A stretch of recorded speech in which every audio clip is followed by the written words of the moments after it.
And then I found you guys, and it was like, oh, this is perfect. I love your build, and I think it was very impressive. And I can't wait to hear the story behind it because it's such a unique thing. Tell me a little bit about how it came to be.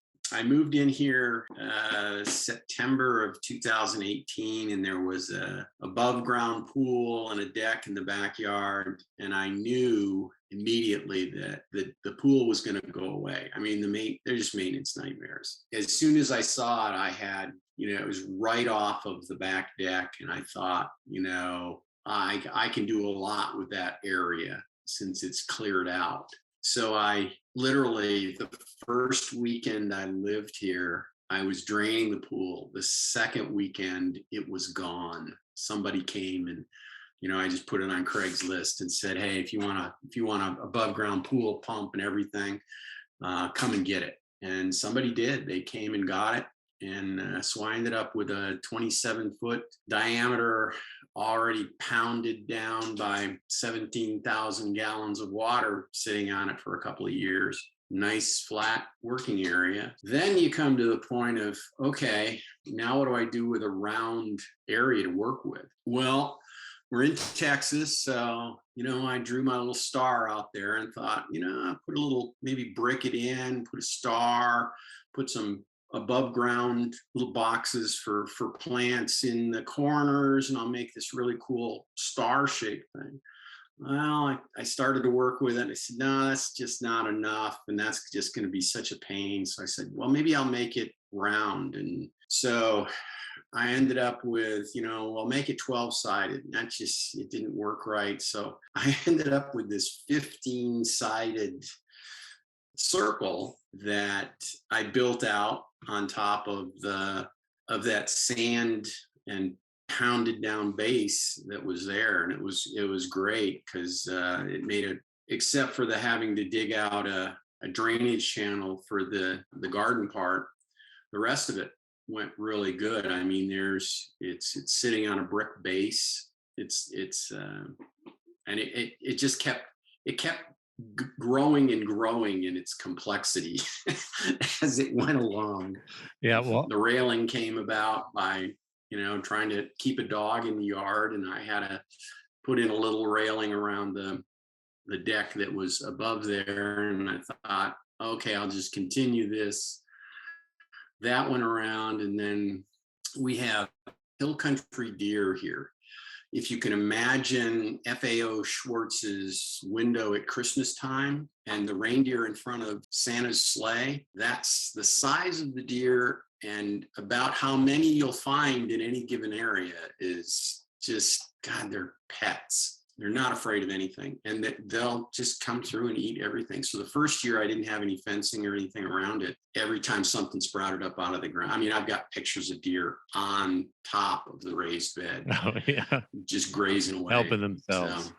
so I needed to find something, and I started looking around, and, I was looking at one of those pre-built, garden covers, or one of those like, those portable garages, to try to get the uprights and the connectors to bastardize it, if you will, to make it fit around a 15-sided construct that I made. And then I found you guys, and it was like, oh, this is perfect. This is going to work great. And it did. I mean, it did. And it did come out. It came out very, very nice.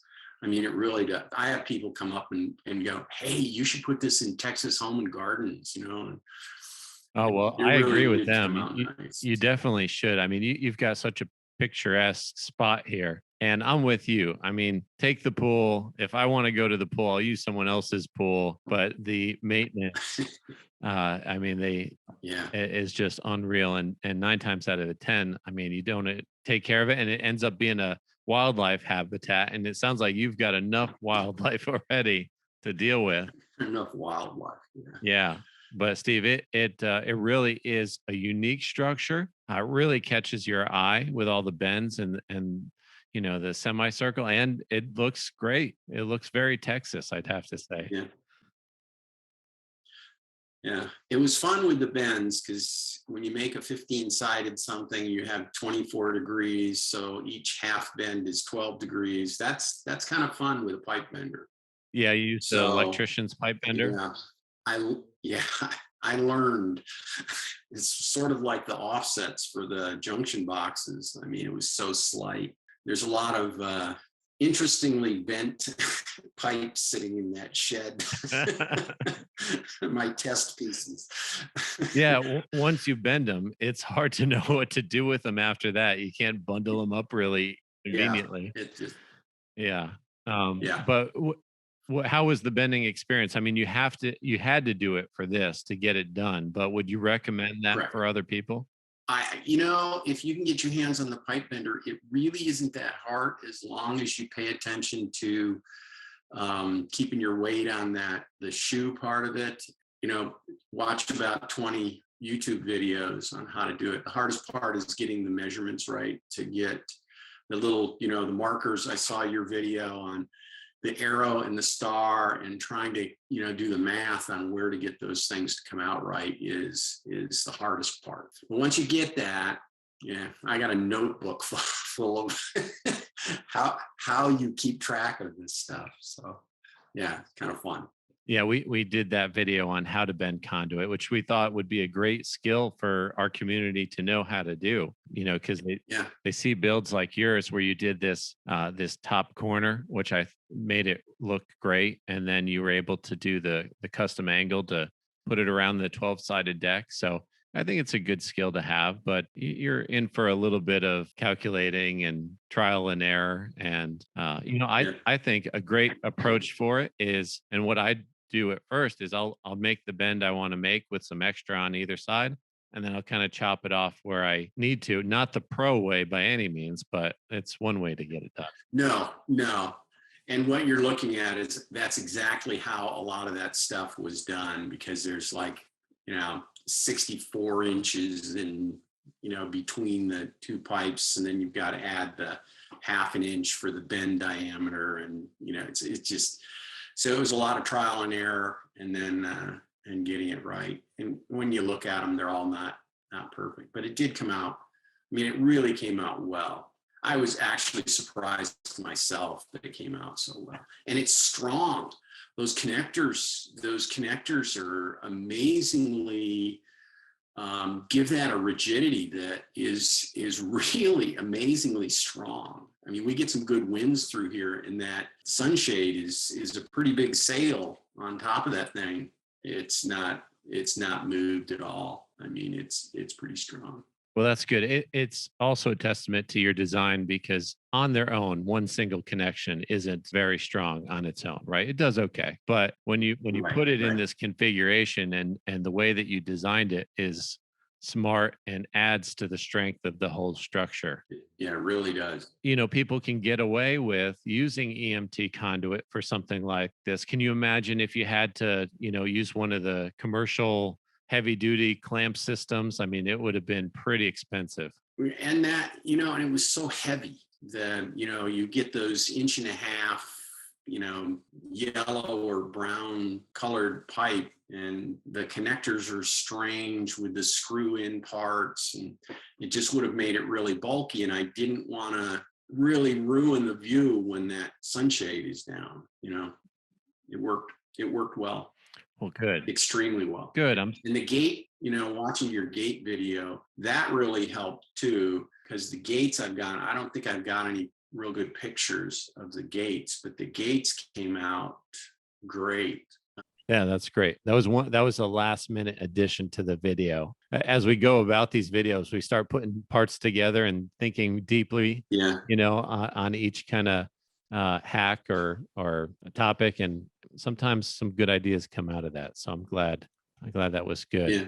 I wanted to ask some details about the material you used. What was the shade material? Do you remember? Well, I got it off of Amazon, and that's what it's called. It's just sunshade material. Okay. So it's 60 feet around on the outside diameter, or the outside radius, or circumference on the So I used three 20 by 10s. I had to roll it up on the inside. It doesn't fit perfectly, but it's just 40% sunshade, and it seems to work really well. When we get really hot days, everything kind of wilts, but the sun doesn't just bake it to death. So yeah, and I got it off of Amazon. Okay. And then I used those little bungees with the ball on the end to wrap it around and loop it in there, and it just works really good. I just went to Home Depot and bought a bag of 1,000 8-inch zip ties and went to town. Right. What you're looking at now is my first iteration of this, with the on the back side, the horizontal bars on the back side of it are up high. But if you look at like up there, if you look at one of the other ones, now they're down low because it gave me the ability to lower the sunshade because I had enough width on it to get it down. Plus, then I didn't have to put that 4-inch welded wire to keep the deer out up so high. Oh yeah, and it looks like it bridges the gap between the railing and then the bar. So if you look you can see some of the bungees there. I didn't zoom in on any of them, but right there. Then I can just pull it back and roll it all to the inside, and use the same bungees to bungee it up and leave it, keep it open on cloudy and rainy days, which we have, 2 of in this area of the world every summer. Yeah. And then Steve, what did you use to attach it to your raised bed? What did you drill all the holes, or how did you do that? The 2-hole EMT clamps, and I also made some wood covers. Took some treated 2x4s and routed it out to cover the piping. But once I got it put together, I thought, this really doesn't look like it needs it. I was going to cover all of the insides down at the bottom where it was at the raised bed part. Yeah. That's just like too much work. So Steve, thanks so much for your time today and showing off your build. Thank you for building those connectors. I mean, that really, they're awesome.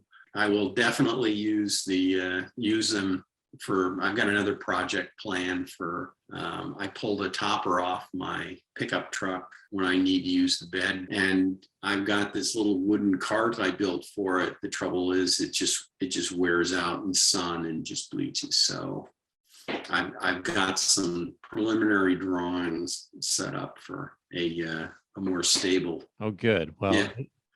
It's nice to meet another maker. I can tell that you definitely have that mindset, and I really appreciate it. And I look forward to seeing that cart when you get done with it. We've been thinking about doing a garden cart ourselves, so I'll definitely check that out. Be sure to post it. Thanks, Steve. Thanks for your time. Right. It was great seeing your build and hearing You're welcome. More about it, and meeting you too. Yeah, don't ever build a 15-sided garden. that would be it just leads to so many weird things. Okay, well that is a good beginner lesson. Don't keep it easy, but sometimes ignorance gets you through that, and you're able to build something awesome like you did. All right, thanks, Steve. Nice talking with you. You too. Take care.